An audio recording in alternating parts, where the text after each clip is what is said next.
I avui us ensenyo aquest dossier adaptat de matemàtiques, que és la continuació d'aquest d'aquí, on treballàvem del 0 al 10. Si el voleu, està disponible al meu Gumroad.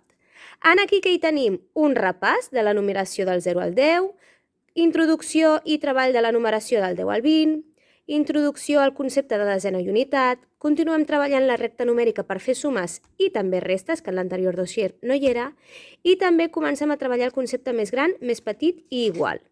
Les primeres gairebé 20 pàgines és un repàs de la numeració del 0 al 10 i a partir de la pàgina 21 aproximadament és quan ja comença el concepte de desena i unitats.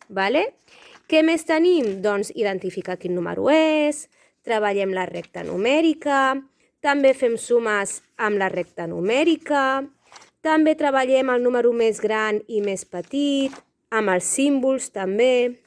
Són un total de, no recordo bé, 62 pàgines en les que, com veieu, doncs anem treballant aquests números del 0 al 20 i també introduïm la resta. Com havia dit, en el dossier anterior no hi havia resta.